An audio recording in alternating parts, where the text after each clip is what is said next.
കേനോ ഓർഗാനിക്കിൻ്റെ വീഡിയോയിലേക്ക് സ്വാഗതം. നമ്മുടെ ഈ തെങ്ങിന് വളം ചെയ്യാനായിട്ട് വന്നതിൻ്റെ ഒരു വിശേഷങ്ങൾ കാണിക്കലാണ്. ഇത് നമ്മുടെ ഭൂമി പോറ്. ഇത് നമ്മൾ കോമൺ ആയിട്ട് എല്ലാ വിളകൾക്കും നൽകുന്ന ഒരു സാധനം. നമ്മൾ നടുന്ന സമയത്ത് അതുപോലെ തന്നെ നട്ട് കഴിഞ്ഞ് ഇതിൻ്റെ വളർച്ചാ സ്റ്റേജിലുമൊക്കെ നൽകുന്ന ഒരു വളമാണ്. അപ്പോൾ ഇത് നമ്മൾ ഒരു ചെറിയ തെങ്ങിനൊക്കെ ആണെങ്കിൽ നമുക്ക് ഒരു 50 ഗ്രാം മതിയാവും. അതുപോലെ തന്നെ ഈ ചെറിയ തെങ്ങിനൊക്കെ ആണെങ്കിൽ നമുക്കൊരു 25 ml മതിയാവും. അതുപോലെ തന്നെ ഈ ഗ്രോ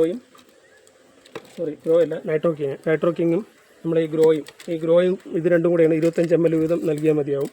അതിനോടൊപ്പം നമുക്ക് ഈ ഭൂമി പവർ 50 ഗ്രാം കൂടി നൽകി നല്ല പൊതയിട്ട് കൊടുക്കുക. പൊതയിട്ട് കൊടുത്തു കഴിഞ്ഞാൽ നമ്മൾ ചെറിയ തെങ്ങുകളെല്ലാം നല്ല രീതിയിൽ വളർന്നു വരും. അതുപോലെ നമുക്ക് ഇടത്തരം തെങ്ങുകൾക്കാണെങ്കിൽ ഒരു 40 ml നൈട്രോക്കിങ്ങും 40 ml ഗ്രോയും നൽകാം. അപ്പോൾ നമ്മൾ കായ്ക്കാറായ തെങ്ങുകളാണെങ്കിൽ നമ്മൾ നൽകുന്നത് ഈ നൈട്രോക്കിങ് 50 ml അതുപോലെ തന്നെ ഈ ഭൂമി ഒരു 50 ml ഒരു 100 മുതൽ 200 ഗ്രാം വരെ നമുക്ക് ഭൂമി പവർ നൽകാം. ചെറിയ 4 കുഴികളിൽ 1 മീറ്റർ അകലത്തിൽ ചെറിയ 4 കുഴികളെടുത്ത് അതിൽ ഭൂമി പവർ ഇട്ടതിന് ശേഷം നമ്മൾ ഈ മൈക്രോന്യൂട്രിയൻസുള്ള വളങ്ങൾ കലക്കി പകുതി ആ കുഴികളിലും ബാക്കി പകുതി അതിൻ്റെ ചുറ്റിലുമായിട്ട് നൽകി കഴിഞ്ഞാൽ ഈ വെള്ളയ്ക്ക പൊഴിയുന്ന പ്രശ്നം മാറിക്കിട്ടും. അത് മാത്രമല്ല നല്ല രീതിയിൽ വെള്ളയ്ക്ക പിടിക്കുകയും ചെയ്യും. വലിയ തെങ്ങുകൾക്കൊക്കെ ആണെങ്കിലും ചെറിയ തെങ്ങുകൾക്കാണെങ്കിലും നമ്മൾ വർഷത്തിൽ 4 പ്രാവശ്യം വളം ചെയ്യാം. അത് മറ്റുള്ള വളങ്ങളോടൊപ്പം ജൈവവളങ്ങൾ കൂടി നൽകേണ്ടതാണ്. മറ്റുള്ള വളങ്ങളോടൊപ്പം തന്നെ നമ്മൾ ഈ ഗ്രീൻ പ്ലാന്റിൻ്റെ വളങ്ങൾ കൂടി നൽകി കഴിഞ്ഞാൽ നല്ല റിസൾട്ട് ലഭിക്കുന്നത്. നല്ല രീതിയിൽ നമുക്ക് കായ്ഫലം കിട്ടും. അതുപോലെ തന്നെ വെള്ളയ്ക്കുകളൊന്നും പൊഴിഞ്ഞു തന്നെ നല്ല രീതിയിൽ നമുക്കെല്ലാം തേങ്ങകളായി കിട്ടാൻ സഹായിക്കും. അതുപോലെ ഇത് നമുക്ക് എല്ലാ രീതിയിലും എല്ലാ വിളകൾക്കും നമുക്ക് ഇതേ ഓരോ വൃക്ഷത്തിൻ്റെയും അതിൻ്റെ വലിപ്പവും അനുസരിച്ച് നമുക്ക് ഈ രീതിയിൽ വളങ്ങൾ നൽകാവുന്നതാണ്. ഓക്കെ, മറ്റേ വീഡിയോയിൽ കാണുന്നവർ ബൈ.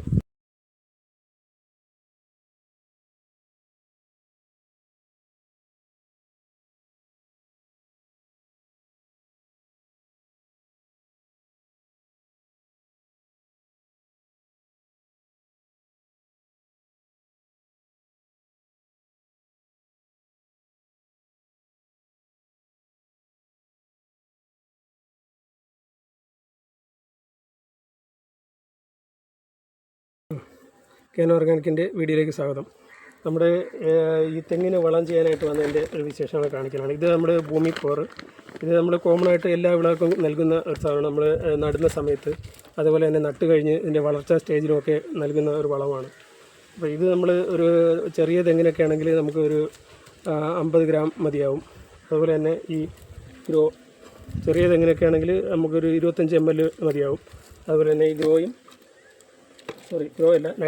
നൈട്രോക്കിങ്ങും നമ്മളെ ഈ ഗ്രോയും ഇത് രണ്ടും കൂടെയാണ് 25 ml വീതം നൽകിയാൽ മതിയാവും. അതിനോടൊപ്പം നമുക്ക് ഈ ഭൂമി പവർ 50 ഗ്രാം കൂടി നൽകി നല്ല പൊതയിട്ട് കൊടുക്കുക. പൊതയിട്ട് കൊടുത്തു കഴിഞ്ഞാൽ നമ്മൾ ചെറിയ തെങ്ങുകളെല്ലാം നല്ല രീതിയിൽ വളർന്നു വരും. അതുപോലെ നമുക്ക് ഇടത്തരം തെങ്ങുകൾക്കാണെങ്കിൽ ഒരു 40 ml നൈട്രോക്കിങ്ങും 40 ml ഗ്രോയും നൽകാം.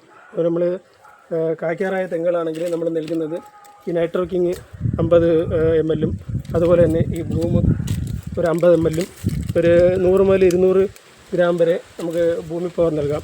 ചെറിയ 4 കുഴികളിൽ 1 മീറ്റർ അകലത്തിൽ ചെറിയ 4 കുഴികളെടുത്ത് അതിൽ ഭൂമി പവർ ഇട്ടതിന് ശേഷം നമ്മൾ ഈ മൈക്രോന്യൂട്രിയൻസുള്ള വളങ്ങൾ കലക്കി പകുതി ആ കുഴികളിലും ബാക്കി പകുതി അതിൻ്റെ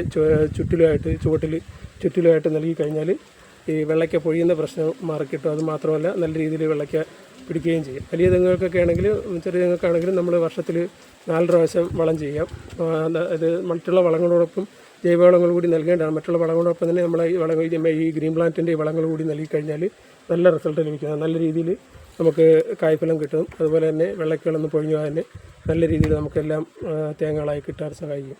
അതുപോലെ ഇത് നമുക്ക് എല്ലാ രീതിയിലും എല്ലാ വിളകൾക്കും നമുക്ക് ഇതേ ഓരോ വൃക്ഷത്തിൻ്റെയും അതിൻ്റെ വലിപ്പവും അനുസരിച്ച് നമുക്ക് ഈ രീതിയിൽ വളങ്ങൾ നൽകാവുന്നതാണ്. ഓക്കെ, മറ്റേ വീഡിയോയിൽ കാണുന്നവർ ബൈ.